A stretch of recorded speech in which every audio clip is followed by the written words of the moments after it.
الحمد لله رب العالمين والصلاة والسلام على أشرف الأنبياء وسيد المرسلين سيدنا محمد وعلى آله وأصحابه أجمعين اللهم صل على سيدنا محمد وعلى آل سيدنا محمد كما صليت على إبراهيم وعلى آل إبراهيم في العالمين إنك حميد مجيد أعوذ بالله من الشيطان الرجيم بسم الله الرحمن الرحيم اب اللہ تعالیٰ اپنی رحمت کا بیان فرماتے ہیں کہ ہم آسمان سے پانی اتارتے ہیں وَهُوَ الْعُلُوُّ مِمَّا لَهُمْ فِيهِ بُلْغَةٌ وَمَتَاعٌ لَهُمْ وَلِأَنْعَامِهِمْ اور یہ پانی جو ہے اسی کے اندر تمہاری ساری حاجتیں ہیں، تمہارے مفادات ہیں اور تمہارے جانوروں کے لیے بھی فائدہ ہے۔ فَقَالَ لَكُم مِّنْهُ شَرَابٌ أَيْ جَعَلَهُ عَذَبًا زُلَالًا يَسُوغُ لَكُمْ شَرَابَهُ ہم نے تمہارے لیے ایسا پانی بنایا ہے جو میٹھا ہے، جو بالکل جلدی سے یعنی ہضم ہونے والا ہے، جس کے پینے سے کسی کو تکلیف نہیں ہوتی۔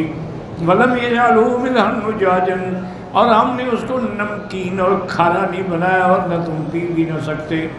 وَمِنْهُ شَجَرٌ فِيهِ تُصِيمُونَ وَأَخْرَجَ لَكُم مِّنْهُ شَجَرًا اور اسی پانی سے اللہ تمہارے لیے درخت پیدا کرتے ہیں تَرْعَوْنَ فِيهِ أَنَامَكُمْ جس میں تمہارے جانور چرتے ہیں۔ اللہ زمین سے پانی ایک ہے لیکن کتنی مختلف انواع کی چیزیں پیدا فرما رہے ہیں، ان کے صنف بھی الگ ہے، طعم بھی الگ ہے، رنگ بھی الگ ہے، خوشبو بھی الگ ہے، شکلیں بھی الگ ہیں۔ وَلِهَذَا قَالَ إِنَّ فِي ذَلِكَ لَآيَاتٍ لِقَوْمٍ يَتَفَكَّرُونَ اے دلالت و حجت، ان سب چیزوں میں دلالت ہے کہ انہ لا الہ الا اللہ کوئی معبود برحق نہیں مگر اللہ تبارک و تعالی۔ کیا خدا کے ساتھ بھی کوئی معبود ہے؟ ہرگز نہیں۔ بل ہم قوم یعدلون بلکہ کافر جو ہیں وہ راستے سے ہٹنے والے ہیں۔ اللہ تنبیہ فرماتی ہیں کہ بڑی بڑی نشانیوں پہ غور کرو۔ وَمِنَنِهِ الْجِسَامِ اللہ کے بڑے احسان ہیں فی تسخیرہ اللیل والنہار یتعاقبان کہ اللہ نے رات اور دن کو ایک دوسرے کے پیچھے بنایا ہے۔ رات ختم ہوتی ہے تو دن آتا ہے، پھر دن ختم ہو تو رات آتی ہے۔ والشمس والقمر یدوران سورج اور چاند بھی چکر لگاتے ہیں۔ والنجوم والثوابت والسیارات فی ارجاء السماوات اور بعض ستارے ہیں جو اپنی جگہ پہ قائم رہتے ہیں اور بعض ہیں جو چلنے والے ہیں۔ نوراً وضیاءً تاکہ ان سے روشنی پہنچے لیہتدیٰ بہا فی الظلمات تاکہ پھر ستاروں کے ساتھ تم روشنی بھی حاصل کرو اور راستہ بھی حاصل کرو۔ اسی کی بادشاہی کے تابع ہیں۔ وتسخیرہ وتقدیرہ وتسییرہ اسی نے مسخر فرمایا ہے، اسی نے ہمارے لیے یہ نعمتیں پیدا کی ہیں۔ ان ربکم اللہ الذی خلق السماوات والارض فی ستۃ ایام وہ رب تمہارا جس نے آسمانوں اور زمینوں کو 6 دنوں میں پیدا کیا۔ ثم استوى علی العرش اس کے بعد عرش پہ مستوی ہوئے جیسے ان کی شان کو زیبا ہے۔ یہ اللہ کے دلائل آیات کھلی ہوئی اور اللہ تبارک و تعالیٰ کی قدرت کاملہ جو ہے، لیکن سمجھ ان کو آتی ہے جو عقل والے ہیں، جو فہم رکھتے ہیں۔ پہلے اللہ نے آسمان اور اس کی نعمتیں ذکر فرمائیں، اب اللہ تعالیٰ زمین کے بارے میں فرماتے ہیں کہ دیکھو زمین میں میں نے کیسی چیزیں پیدا کی ہیں۔ پھر ہر چیز کے اپنے فائدے ہیں، اپنی خاصیتیں ہیں، لیکن شرط یہ ہے کہ ان فی ذالک لآیات لقوم یذکرون اے اعلیٰ اللہ و نعمہ فیشکرونہا تاکہ تم اللہ کی نعمتوں کے اندر تفکر کرو اور پھر اللہ کی نعمتوں کا شکر کرو۔ اللہ خبر دیتی ہیں کہ کیسے میں نے دریا کو جس کی موج در موج ہے ہم نے تمہارے لیے مسخر کر دیا۔ وَيَمْتَدُّ عَلَىٰ عِبَادِهِ بِتَدْبِيرِهِ لَهُ وَتَيْسِيرِهِ ہم نے آسان کر دیا کہ تم دریاؤں میں اور سمندروں میں سفر کرو۔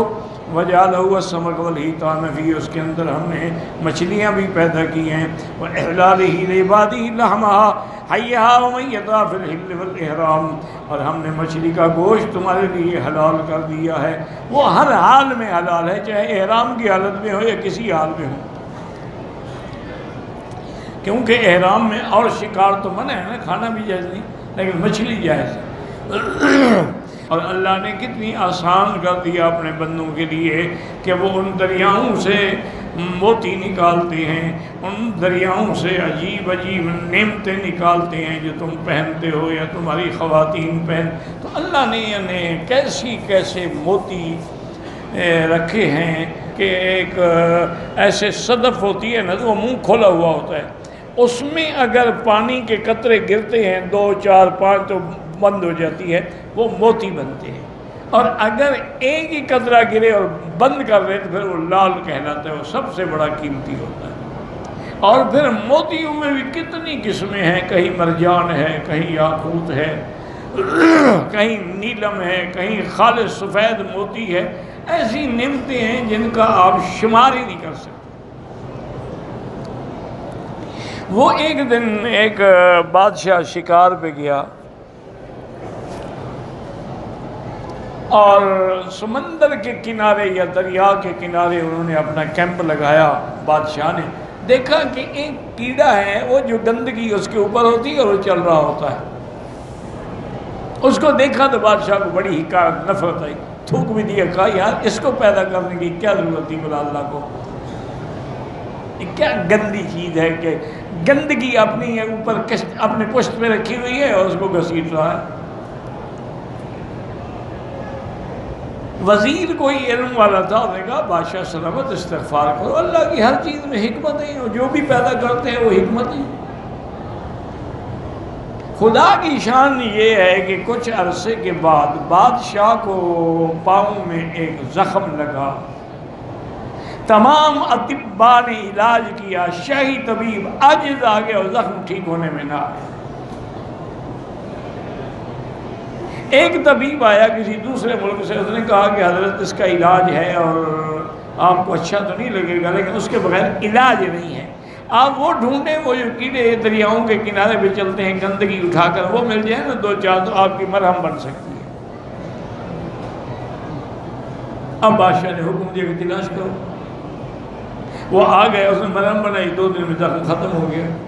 تو بادشاہ نے کہا یا اللہ واقعی میں توبہ کرتا ہوں، تیری ہر چیز میں حکمت ہے، تو انہیں یہ ایک چیز بنائی ہے تو ہم تو نہیں جانتے تھے نا، اعتراض کر رہے تھے، تو اس لیے کسی چیز پر بھی اعتراض نہ کیا کرے۔ اللہ نے مکھی بنائی ہے، اس میں بھی حکمت ہے، مچھر بنائے ہیں اس میں بھی حکمت ہے، سانپ بنائے ہیں اس میں بھی حکمت ہے، بچھو بنائے ہیں اس میں بھی حکمتیں ہیں، موذی جانور بنائے ہیں اس میں بھی حکمتیں ہیں۔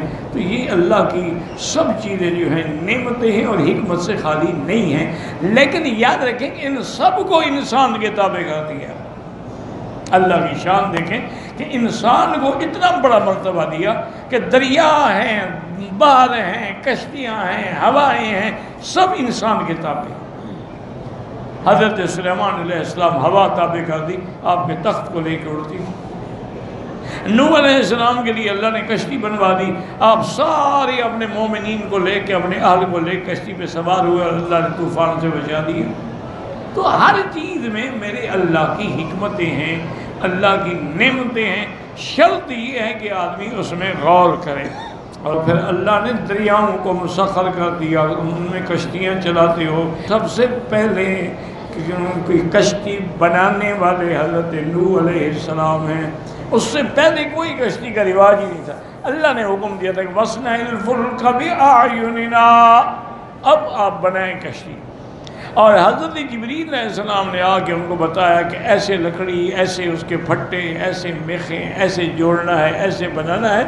تو حضرت سب سے پہلے، اسی لیے علماء کہتے ہیں کہ یہ نجارے کا کام جو ہے درخان کا، یہ سب سے پہلے نوح علیہ السلام نے کیا۔ تو لہٰذا کام کوئی عیب نہیں ہوتا، کام عیب نہیں ہوتا، آدمی کے گناہ عیب ہوتے ہیں۔ کام کوئی بھی ہو، ہنر ہے، کوئی جوتا بناتا ہے، کوئی کشتی بناتا ہے، کوئی لکڑی بناتا ہے، کوئی لوہا بناتا ہے، یہ تو سب نعمتیں ہیں اللہ کی۔ وَلِتَبْتَغُوا مِن فَضْلِهِ وَلَعَلَّكُمْ تشکرون، کشتیوں کے ذریعے تجارت کر کے تم اللہ کا رزق کماؤ اور پھر اللہ کی نعمتوں کا شکر ادا کرو۔ اتشکرون نعمہ و احسانہ، وقد قال الحافظ ابو بکر البزار فی مسندہ وجدت فی کتابی ان محمد بن واحد البغدادی حدثنا عبد الرحمن بن اللہ بن عمرو بن سالم بن نبی النبی ہریرہ رضی اللہ عنہ قال کلم اللہ البحر الغربی وکلم البحر الشرقی فقال للبحر الغربی انی حامل فیک عبادا من عبادی فکیف انت صانع فیہم۔ اس روایت میں آتا ہے کہ اللہ تبارک و تعالی نے غربی دریا سے بھی بات فرمائی اور شرقی دریا سے بھی بات فرمائی۔ اللہ جس سے چاہیں بات فرمائیں، اللہ جس کو چاہیں بولنے کی توفیق عطا فرما دے، اللہ چاہیں آگ کو حکم دے دیں، اللہ چاہیں پانی کو حکم دے دیں، وہ قادر ہے۔ تو اللہ نے فرمایا کہ دیکھو بحر غربی سے کہ میں اپنے بندوں کو تمہارے اوپر بھیجوں گا تو ان کے ساتھ تم کیا کرو گے؟ قال اغرقهم، انہوں نے کہا یا اللہ اگر آپ کے بندے ہیں میں تو غرق کر دوں گا۔ فقال بعضک فی نواہیک واحملهم علی یدی وحرمت الحلیۃ والصید۔ اللہ نے فرمایا اچھا پھر تمہاری یہ بری نیت جو ہے اس کا عذاب تمہیں ہوگا اور میں ان کو اپنے ہاتھوں سے اٹھا کے ان کی حفاظت کروں گا، تم ان کو غرق نہیں کر سکتے۔ اور اس کے بعد فرمایا حرمت الحلیۃ والصید، اور میں نے تیرے اندر موتی بھی پیدا نہیں کرنے اور شکار بھی پیدا نہیں کرنا۔ وکلم هذا البحر الشرقی وقال انی حامل فیک عبادا من عبادی فما انت صانع بہم۔ اس نے کہا اللہ نے فرمایا کہ اگر میرے بندے تم پہ سفر کریں تو تم کیا کرو گے؟ یا اللہ حاملہم علی یدی، میں تم کو اٹھاؤں گا، وَأَكُونُ لَهُمْ كَالْوَالِدَةِ لِوَلَدِهَا، میں ان کے ساتھ ایسے کروں گا جیسے ماں اپنے بچوں کا حفاظت کرتی ہے۔ فَأَصَابَهُ، اللہ نے پھر حکم دے دیا کہ اس کے اندر موتی بھی ہوں گے، اس کے اندر شکار بھی ہوگا۔ اگر زمین حرکت کرتی نہ تم گھر بنا سکتے نہ کسی جانور کو آرام ملتا۔ وَالْجِبَالَ أَرْسَاهَا، پہاڑوں کو ہم نے اس پہ جما دیا ہے۔ وقال عبدالرزاق امبانا معمر قطادہ سمیت یقول لما خلقت الارض كانت تمید، جب اللہ نے زمین پیدا فرمائی تو اس میں حرکت تھی۔ وقالوا ما هذه بمقرة على ظهرها أحد فأصبحوا وقد خلقت الجبال، لوگوں نے کہا اس کی حرکت کی وجہ سے اس زمین پہ تو کوئی ٹھکانہ نہیں بنا سکتا، لیکن جب صبح ہوئی تو دیکھا اللہ نے پہاڑ پیدا کر کے جما دیا ہے۔ اللہ تبارک و تعالی نے تیرے لیے راستے بنا دیے ہیں، حتیٰ کہ پہاڑوں کو بھی اللہ نے کاٹ دیا اور ان کے درمیان میں بھی تیرے لیے راستے بنائے ہیں۔ وَجَعَلْنَا فِيهَا فِجَاجًا وَسُبُلًا وَقَوْلُوا وَعَلَامَاتٍ اے دلائل من جبال کبار وآکام صغار، بڑے بڑے پہاڑ جو ہیں وہ نشانی ہیں، یہ فلاں پہاڑ ہے، یہ فلاں پہاڑ ہے، اور اس کے چھوٹے چھوٹے ٹیلے ہیں وہ بھی نشانیاں ہیں۔ وَبِالنَّجْمِ هُمْ يَهْتَدُونَ فِي ظِلَامِ اللَّيْلِ، اور رات کے اندھیرے میں وہ ستاروں سے ہدایت پکڑتے ہیں۔ اس کے بعد اللہ نے تنبیہ کی کہ اللہ کے سوا کسی کی عبادت نہ کریں، اللہ کے سوا کسی کو حاجت روا نہ سمجھیں۔ الَّتِي لَا تَخْلُقُ شَيْئًا، کیونکہ انہوں نے کچھ بھی پیدا نہیں کیا بلکہ وہ خود مخلوق ہیں، جو مخلوق ہیں وہ خالق کیسے بن سکتے ہیں؟ جس نے پیدا کی ساری کائنات، انہوں نے کچھ مکھی بھی نہیں بنائی، یہ برابر ہے۔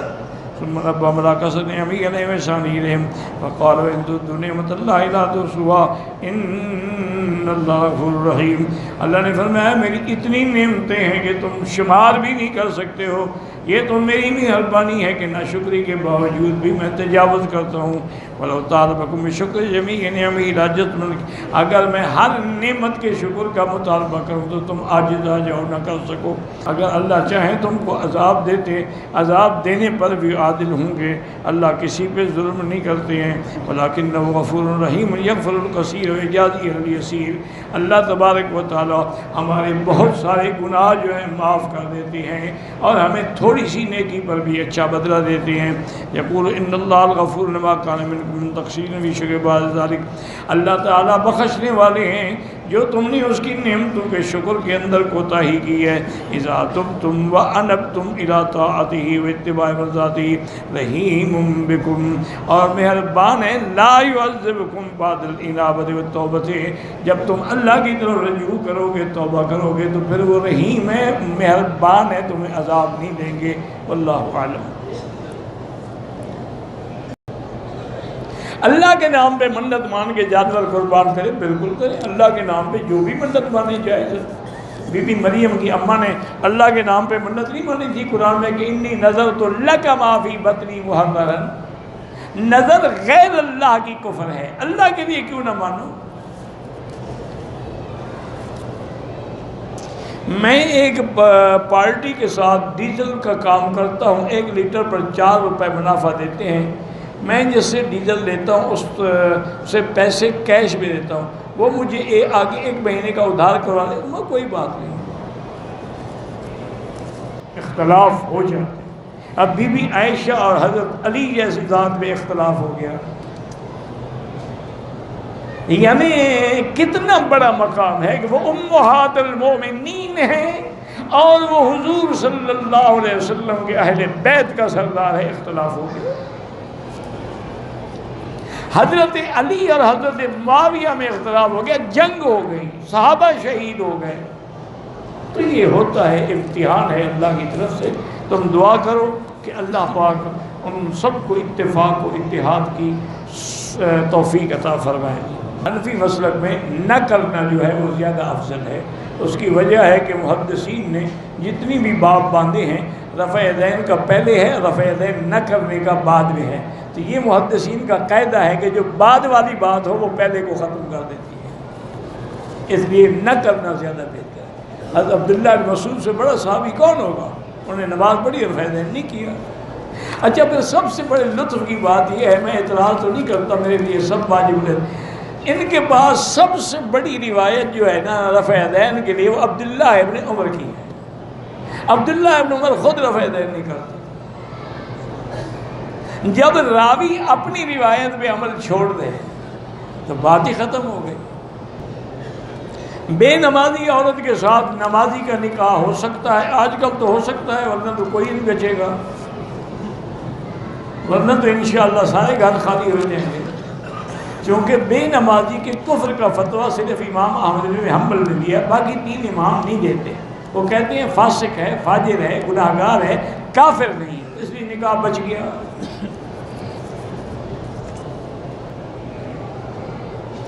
مدینہ پاک میں جتنی زیادہ درود پڑھو گے وہ افضل عبادت ہے. لا شک کا بھی ذالک کہ اگر قرآن پڑھو تو اللہ کا کلام اس سے بھی افضل ہے. مرد کے لیے چاندی کی انگوٹھی جائز ہے، بالکل جائز ہے. 3.25 ماہ سے 3.5 ماہ سے چاندی ہو، اس میں پتھر کوئی بھی لگا ہوا ہو، جتنا اللہ تمہیں توفیق دے. بہرحال عقیق ہے، یاقوت ہے، مرجان ہے، جو بھی ہے.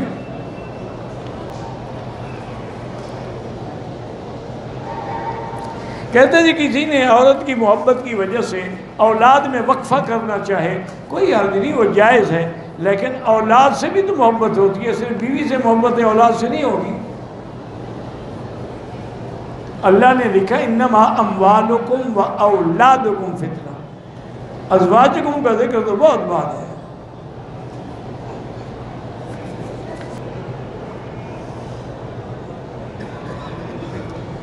ہم 2 بھائی ہیں اور 1 بہن ہے. والد نے ایک ہی گھر تھا، اس کو ماں اور بیٹی کے نام کر دیا. وہ کہتے ہیں کہ تمہاری بہن کی نظر چونکہ بہت کمزور ہے اس لیے اس کے نام گھر کے. بہرحال تم راضی ہو جاؤ، اچھی بات کہ انہوں نے اس کو معذور سمجھ کے اس کو دے دیا اور تمہیں معذور نہیں سمجھا، ورنہ تمہارا حق ہے شرع، تم لے سکتے. واللہ اعلم. اللہم صلی علی سیدنا محمد وعلی آل سیدنا محمد وبارک وسلم. اللہم انت ربی لا الہ الا انت الاحد الصمد الفرد الذی لم یلد ولم یولد ولم یکن له کفوا احد. اللہم انت ربی لا الہ الا انت الحنان المنان بدیع السماوات والارض یا ذا الجلال والاکرام. اللہم انا نسألک باسمائک الحسنی وصفاتک العلی. اللہم ثبتنا علی الایمان. اللہم ثبتنا علی الایمان.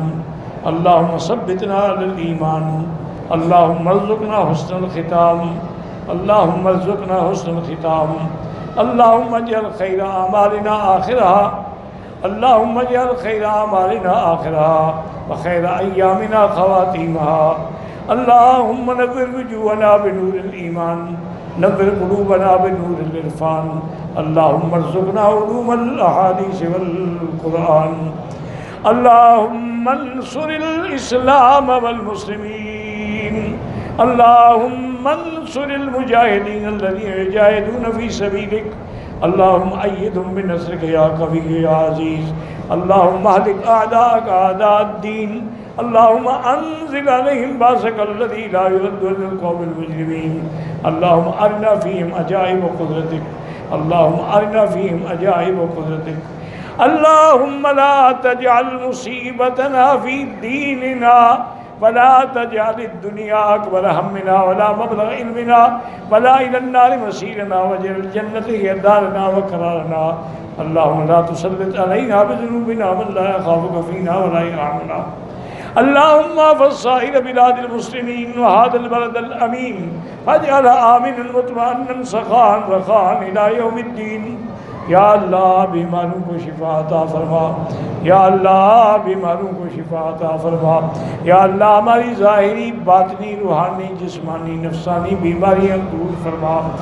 یا ارحم الراحمین ہمیں صحیح معنوں میں صحت و تندرستی نصیب فرما. اللہم انا نسألک العفو والعافیہ،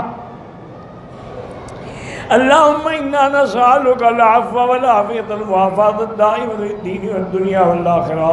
اللہم انا نسألک العفو والعافیہ وتمام العافیہ ودوام العافیہ والشکر علی العافیہ. یا اللہ پوری دنیا کے اندر جہاں مسجدیں ہیں، مدرسے ہیں، دین کے ادارے ہیں، دین کے افراد ہیں، دین کی جماعتیں ہیں، یا الہ العالمین ان کی حفاظت فرما. یا اللہ جہاں دین کے اجتماع ہیں، دین کے کام ہیں، ان کو کامران و کامیاب فرما دے. یا اللہ مسلمان فلسطین میں ہیں، کشمیر میں ہیں، عرب میں، عجم میں، شام میں، افغان میں، ان سب کی جان مال آبرو عزت کی حفاظت فرما. ربنا ظلمنا انفسنا ان لم تغفر لنا وترحمنا لنكونن من الخاسرین. ربنا آتنا فی الدنیا حسنۃ وفی الآخرۃ حسنۃ وقنا عذاب النار. وصلی اللہ تعالی علی خیر خلقہ سیدنا و مولانا محمد وعلی آلہ وصحبہ اجمعین. اللہم صلی علی سیدنا محمد وبارک وسلم علیہ.